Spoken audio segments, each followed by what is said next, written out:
하나님께서 주신 귀한 날입니다. 오늘도 하나님의 놀라우신 은혜와 긍휼이 우리의 삶을 덮어주시기를 간절히 소원합니다.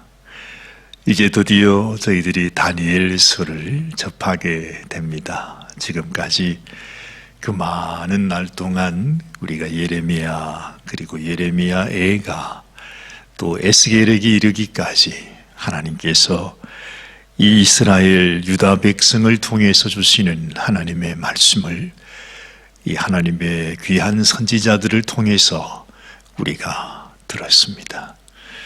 오늘부터는 여러분도 너무나 잘 아시는 다니엘을 통해서 우리에게 들려주시는 하나님의 말씀, 또 하나님의 놀라우신 그 손길, 하나님의 섭리, 하나님의 역사를 우리가 다시 살펴보게 됩니다.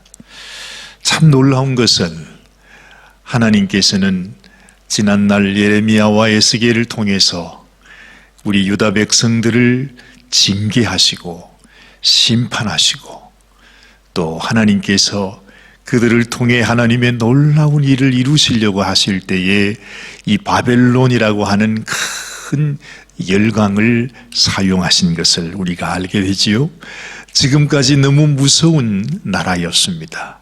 우리를 정복하고 우리를 멸망하는 그런 나라였는데 오늘 이 다니엘을 통해서는 하나님께서 그 바벨론이라고 하는 나라 안에서 지금은 어쨌든 유다 백성들이 멸망한 것이나 마찬가지지요. 다니엘이 그 첫 번 바벨론의 침공 때에 포로로 잡혀왔기 때문이죠.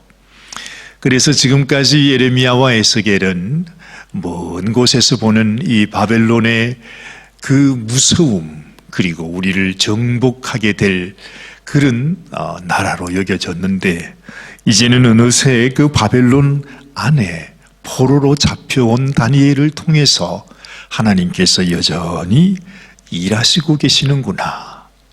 그것을 보면요, 우리가 이 바벨론의 공격을 받고 바벨론에게 멸망을 당하고 또한 바벨론에게 포로가 되어서 잡혀가 있는데도 불구하고 하나님은 여전히 똑같이 더 깊이 하나님께서 역사하시고 여전히 말씀하시고 하나님의 뜻을 이루시고 계시는구나 하는 것을 우리가 알게 됩니다. 자, 오늘 다니엘서 1장 우리 1절 말씀을 한번 보십시다. 유다 왕 여호야김이 위에 있은 지 3년에 바벨론 왕 느부갓네살이 예루살렘에 이르러 그것을 애워쌌더니 이렇게 시작합니다. 여러분 유다 백성들 그리고 유다의 여호야김이라고 하는 왕이 있은 지 3년에 바벨론의 느부갓네살이 예루살렘에 이르러서 이 유다를 애워쌌다는 것입니다. 완전히 이제는 유다의 멸망이 눈앞에 있고 이제는 그 엄청난 무시무시한 그 바벨론이라고 하는 나라 그리고 그 느부갓네살이 이제 이 예루살렘 성을 애워싸는 그 모습에서 이 다니엘서는 시작하게 되죠. 자, 그런데 오늘 2절 말씀을 보면 여러분 유다는 완전히 멸망하는 나라입니다. 이제는 소망이 없는 나라입니다. 정말 파리 목숨처럼 이 바벨론이라고 하는 그 거대한 나라 앞에서 이제는 언제 멸망될지 모르는 그런 역사적인 상황 속에 있습니다. 그런데 하나님은 이렇게 말씀하시지요. 2절은 이렇게 시작합니다. 주께서 유다 왕 여호야김과 하나님의 전 기구 얼마를 그의 손에 붙이심에 그가 그것을 가지고 시날 땅 자기 신의 묘에 이르러 그 신의 보고에 두었더라 말씀합니다.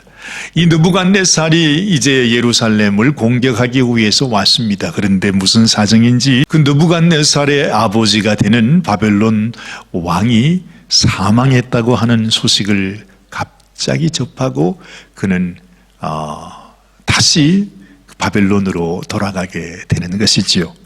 그러면서 그 여호야김을 남겨두고 그리고 그 성전에 있는 보물들, 그 성전 기물들을 얼마를 가지고 자기의 나라로 돌아갔다. 그렇게 말씀을 하면서 이제 그 당시에 있었던 일들을 이렇게 말하고 있습니다. 그런데 이 말씀을 자세히 살펴보면 하나님께서 이 모든 역사적인 이런 과정을 통해서 어떤 일을 행하셨는가? 여러분, 자, 5절 말씀을 보면 말이죠. 이렇게 말씀합니다.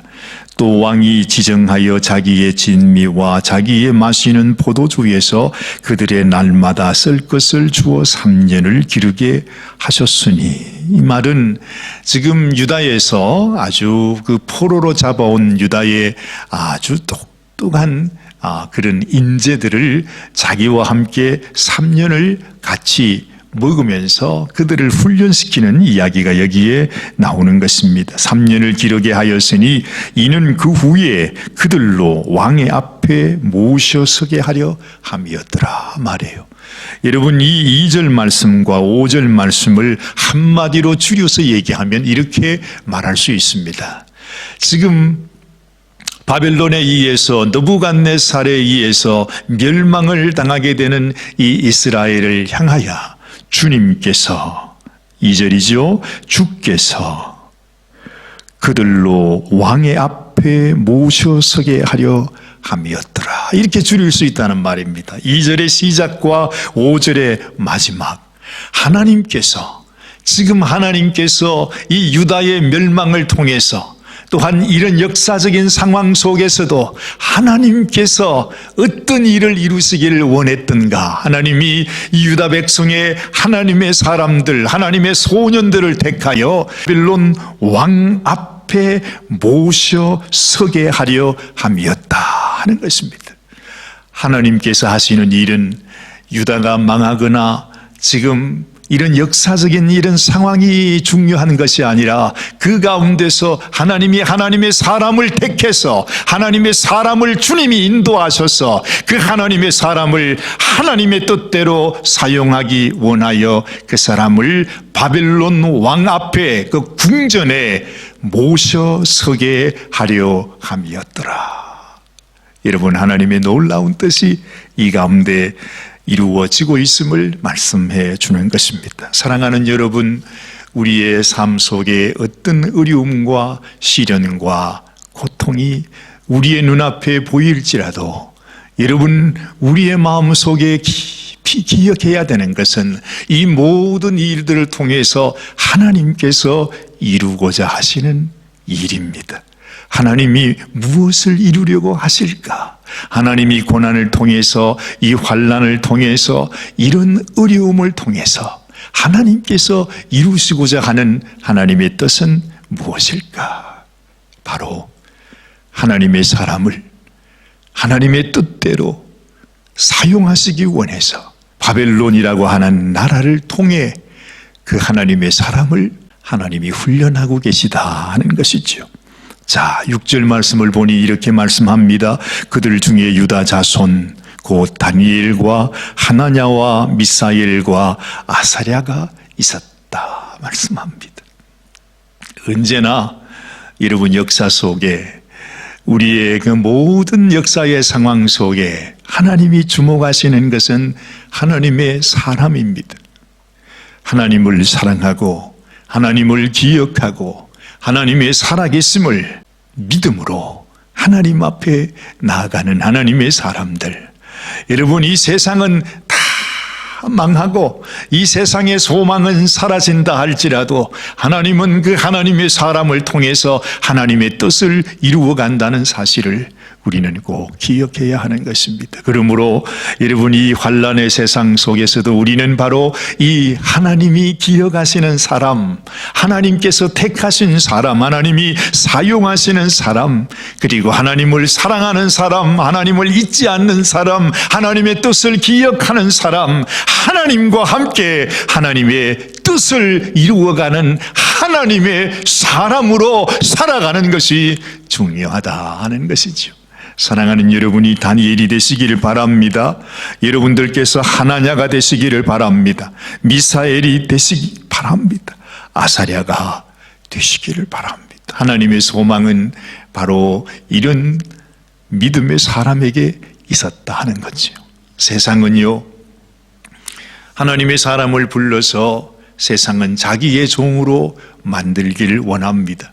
그래서 이 다니엘과 세 친구의 이름을 이렇게 바꾸지요. 7절 말씀을 보니 황관장이 그들의 이름을 고쳐 다니엘은 벨드사살이라 하고 하나냐는 사드락이라 하고 미사엘은 메삭이라 하고 아사랴는 아벳누고라 하였더라.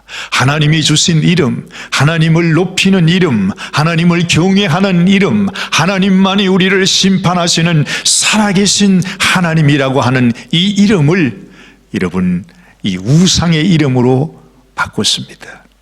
이렇게 이 세상은 어찌하든지 우리가 하나님의 사람인 것을 알지 못하게 하고 우리가 하나님께서 우리를 백성 삼으시고 하나님이 택하시고 하나님의 놀라운 뜻을 이루어 가기 원하시는 하나님의 사람인 것을 알지 못하도록 합니다. 그러면서 우리는 이 세상에 속한 자라, 우리는 이 세상을 위해서 사는 자라, 우리는 이 세상 소망을 가지고 살아가는 자로 우리를 바꾸어 놓지요. 우리 자신이 누군지 모르게 하는 것입니다. 우리는 원래 하나님에게서 나왔습니다. 하나님의 백성입니다. 하나님의 자녀입니다. 우리는 하나님의 후사입니다. 우리에게는 놀라운 하나님의 뜻과 하나님의 놀라운 기업과 하나님의 꿈이 우리 가운데 사라져 있습니다. 여러분, 우리 인생이 얼마나 고귀한 줄 여러분 잘 아시지요? 여러분, 우리의 영혼, 우리의 이 인생은 이 세상의 모든 천지 만물과 우주를 다 합쳐서도 우리보다도 더 귀한 것이 없다 했습니다. 이 세상 모든 것보다 더 귀한 것이 우리의 영혼이요, 우리의 생명이라고 하는 것입니다. 그래서 하나님은 우리를 건지시기 위하여 하나님의 생명을 바치시기까지 우리를 사랑하신 것입니다. 그러나 이 세상은 우리를 바꾸어 놓습니다. 존귀한 우리 자신을 알지 못하게 해요. 여러분, 인생은 고깃덩어리와 같은 것이라 이런 이야기들을 합니다. 나는 하나님의 뜻을 이룰 인생이다. 나를 통해서 하나님께서 이루시고자 하시는 놀라운 뜻과 계획이 있다고 하는 사실을 우리는 꼭 기억해야 할 것입니다. 자, 오늘 8절 말씀을 보았더니 이렇게 말합니다. 다니엘은 뜻을 정하여, 그렇게 말해요. 여러분, 이 말이 뭐겠습니까? 나는 이 세상에 속한 자가 아니라는 것입니다. 나는 이 세상을 따라 인생을 살지 않겠다는 것입니다. 이 세상이 쇠뇌시키는 대로 살지 않겠다는 것입니다. 나를 지으시니, 나를 부르시니, 나와 함께 하시는 하나님의 꿈과 소망과 하나님의 뜻을 향하여 살아가는 인생이 되겠다 하는 그 뜻을 정했다는 것입니다. 다니엘은 왕의 진미와 그의 마시는 포도주로 자기를 더럽히지 아니하리라 하고 자기를 더럽히지 않게 하기를 황관장에게 구했다, 그렇게 말합니다. 여러분, 어디서나 나는 하나님에 속한 사람입니다. 나는 하나님이 지키는 사람입니다. 나는 하나님의 뜻대로 살아가는 인생입니다 하고 고백하고 선포하는 것이 얼마나 소중한지 모릅니다. 오늘 이 아침에 저와 여러분도 하나님께서 나에게, 나의 심령에 하나님이 인쳐주신 너는 내 것이다, 너는 세상에 속한 자가 아니다, 이 세상이 무엇라고 해도, 이 세상이 무엇라고 속여도 너는 나의 것이다 라고 하는 하나님의 음성이 여러분의 심령 속에도 깊이 깊이 새겨지시기를 바랍니다. 세상에 속지 마십시다. 여러분, 세상과 함께 멸망의 길을 가지 마십시다. 우리의 영원한 하나님, 우리의 영원한 아버지, 나를 구원하실 주님, 나를 살리기 위하여 당신의 생명도 아낌없이 나를 위해 부어주신 그 하나님의 은혜와 사랑이 내 인생의 이유가 되어야 되고 힘이 되어야 되고 내가 이 세상에 살아가는 내 삶의 이유가 되어야 한다는 사실을 꼭 기억하시기를 바랍니다. 다니엘이 이런 믿음과 이런 결단을 가지고 살아갈 때에 하나님께서는 오늘 구절 말씀, 하나님이 다니엘로 황관장에게 은혜와 긍휼을 얻게 하신지라 말씀하십니다. 불가능한 것 같아요. 어떻게 그렇게 살 수 있을까? 이 세상에는 어쩔 수가 없어. 내가 이 세상에서 이 세상을 거역하고 내가 하나님 믿는 사람이라고 하는 것을 나타내면 내 인생은 끝장이야. 내가 어떻게 살 수 있을까? 여러분 그렇게 생각할지 모르지만 하나님은 여전히 유다 땅 가운데서도 또한 바벨론 땅 가운데서도 또한 이 바벨론 왕의 궁전 속에서도 여전히 역사하시는 하나님, 여전히 우리와 함께 하시는 하나님. 여러분, 하나님은 언제나 어디서나 내가 하나님을 바라보고 하나님을 의지하고 하나님을 믿고 내가 하나님께 속한 하나님의 백성이라고 선포하는 그곳에 언제나 하나님은 은혜와 긍휼로 함께 하신다는 사실을 꼭 잊지 마시기를 바랍니다. 그 바벨론의 궁전 속에서 그 왕의 다스림 속에서도 여전히 살아계신 하나님을 의지하고 하나님의 영광을 나타내는 이 다니엘처럼 저와 여러분도 이 세상 속에서도 조금도 기죽지 않고 낙심하지 않고 위축되지 않고 나는 하나님의 사람이요, 나는 하나님의 뜻을 이루기 위하여 살아가는 인생이라고 자신 있게 선포하면서 살아가는 저와 여러분들이 되시기를 주님의 이름으로 축원합니다. 하나님의 은혜와 긍휼이 우리를 덮어 주실 것입니다. 기도하십시다. 하나님 감사합니다. 오늘 아침에도 살아계신 하나님은 멸망하는 유다 땅에도 또한 유다 땅을 멸망시키려고 하는 바벨론 땅에도 하나님은 여전히 살아계시고 여전히 역사하시고 여전히 하나님의 사람들을 통하여 하나님의 뜻을 이루어가는 하나님의 놀라운 계획이 그 가운데 있음을 알게 됩니다. 하나님, 다니엘은 지금 바벨론으로 포로로 잡혀와 있지만은 그러나 이 다니엘을 통해서 역사하시는 하나님의 놀라운 역사, 하나님의 섭리, 하나님의 놀라운 그 능력을 우리가 친히 깨달아 알기를 원합니다. 이 말씀들을 통해서 우리의 심령 속에도 하나님의 놀라운 은혜와 긍휼을 체험하는 우리의 인생이 되게 하여 주옵소서. 우리를 축복하시는 하나님, 오늘도 우리 가운데 놀라운 역사와 기적을 이루어 가시는 하나님 앞에 감사와 찬송을 올려드리옵고 우리 주님 예수님의 귀하신 이름 의지하여 간절히 축복하며 기도드리옵나이다. 아멘, 아멘.